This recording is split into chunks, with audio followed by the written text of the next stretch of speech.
हमने पाकिस्तान को जब इतनी वारदातें हो गई हैं, मेरा सिंपल सीधा सवाल, आप रक्षात्मक होके क्यों लड़ रहे हो? अब समय आ गया है साहब कि इनको ऐसी मार लगाई जाए कि ये कई छठी का दूध याद आ जाए। अब नक्शा बदलने का वक्त आ गया है। मेरा विश्वास है कि अगर सरकार हमारी सेना के हाथ खोल दे हाथ, वो दिखाएगी आपको वो क्या कर सकती है।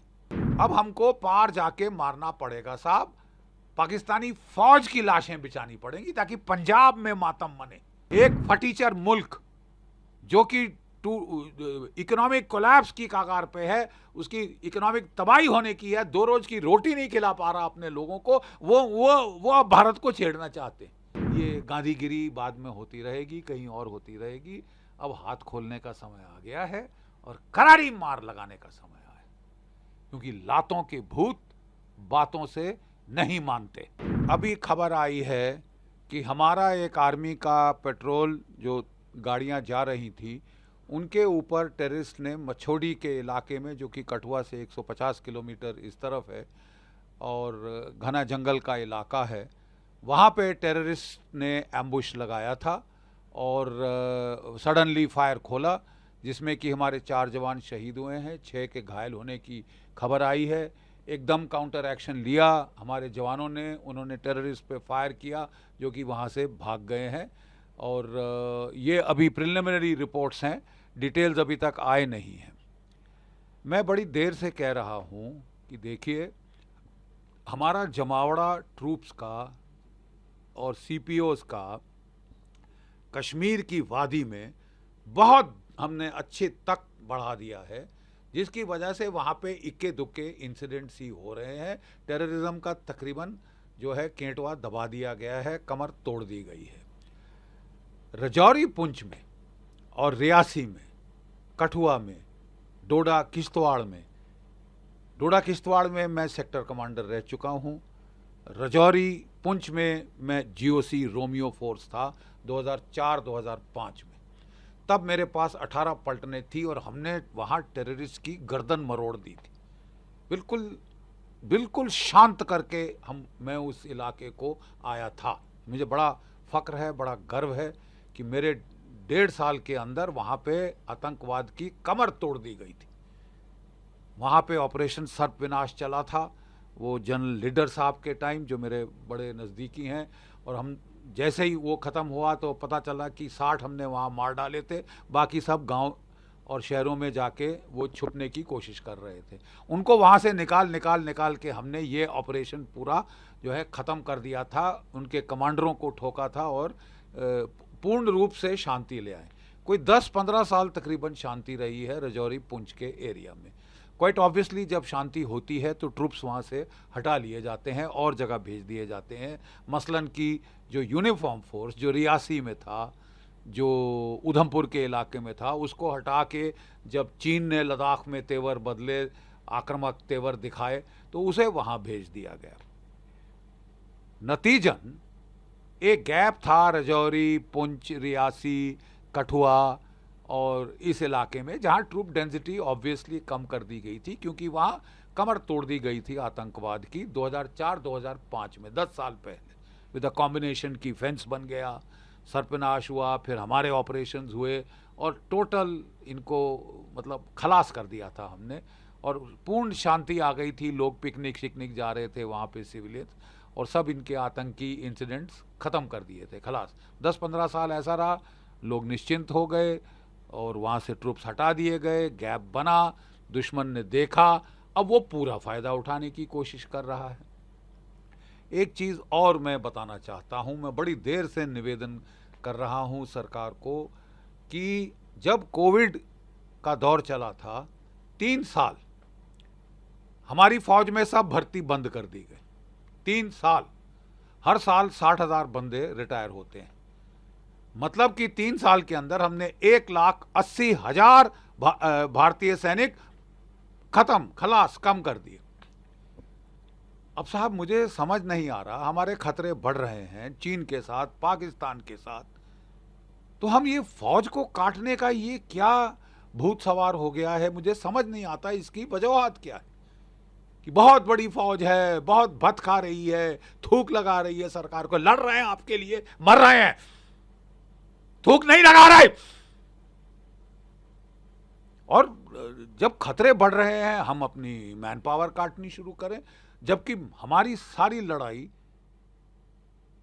चीन के साथ अगर होती है तो हिमालय के पहाड़ों में होगी, पाकिस्तान के साथ होती है तो फिर पूरा कश्मीर में सारे जो पहाड़ हैं, लो हिल्स हैं, जंगल्स हैं, वहां पे होगी। माउंटेन्स ईट अप ट्रूप्स। अगर नॉर्मल हमले के लिए 1/3 की रेशियो चाहिए, 1:3, पहाड़ों में 1:10 की रेशियो चाहिए। आपको पहाड़ों में लड़ना है, then you need to increase manpower. हम बातें बड़ी बड़ी कर रहे हैं लेकिन वहां पे दूसरी तरफ फौज काट रहे हैं।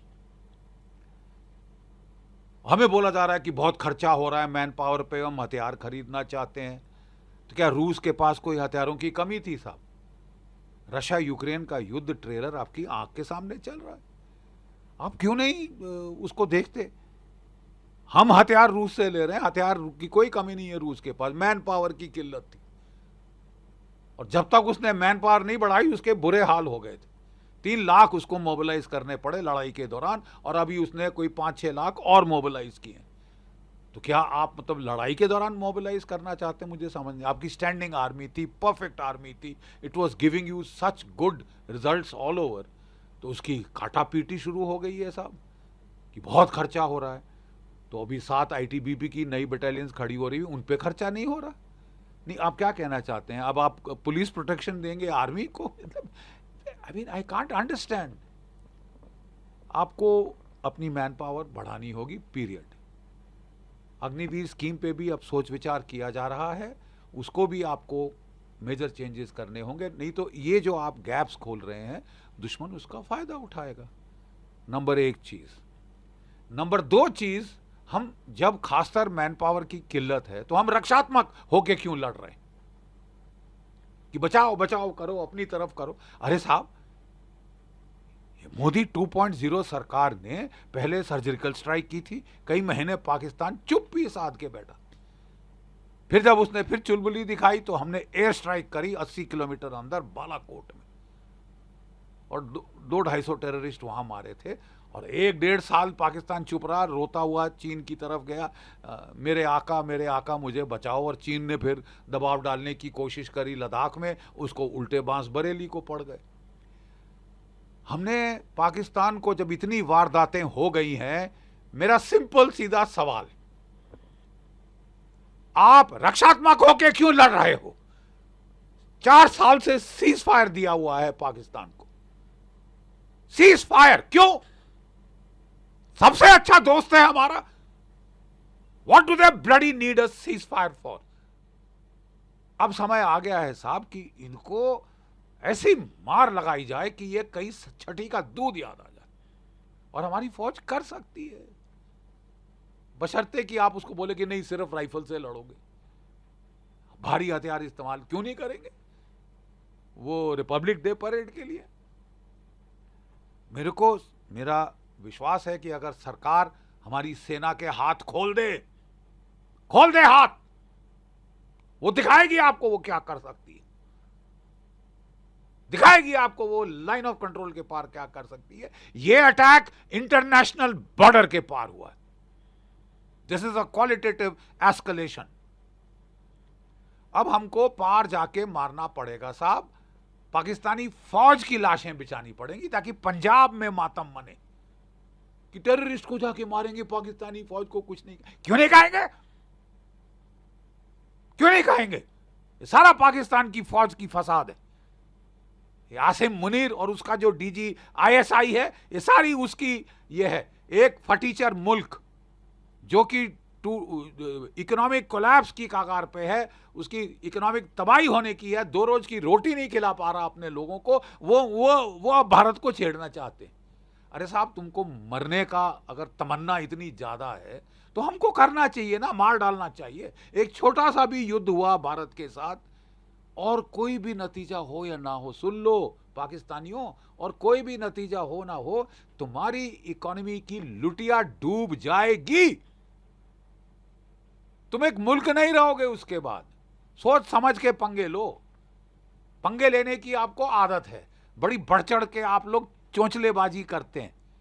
तो 100 सुनार की 1 लोहार की, 100 सुनार की 1 लोहार की। 71 का युद्ध मैंने देखा हुआ है, तब भी चोंचलेबाजी हो रही थी। नियाजी साहब वहां से बांग्लादेश से हमारे अंदर हमले कर रहे थे कि मैं हिंदुस्तानियों की औकात दिखा दूंगा, ये कर दूंगा, वो कर दूंगा।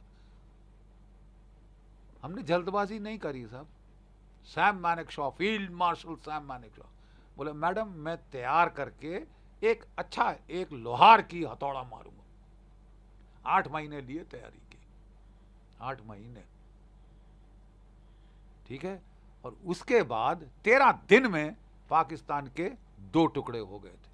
550 किलोमीटर हमारी फौजें पाकिस्तान के अंदर गई, ढाका की राजधानी पे कब्जा किया, 93,000 कैदियों ने आत्मसमर्पण किया। इस तरह हमने आंखों देखा, और पाकिस्तान साउथ एशिया का नक्शा बदल गया।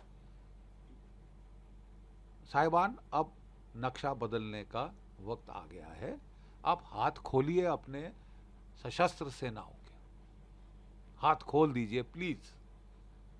ये गांधीगिरी बाद में होती रहेगी, कहीं और होती रहेगी। अब हाथ खोलने का समय आ गया है और करारी मार लगाने का समय आया है, क्योंकि लातों के भूत बातों से नहीं मानते।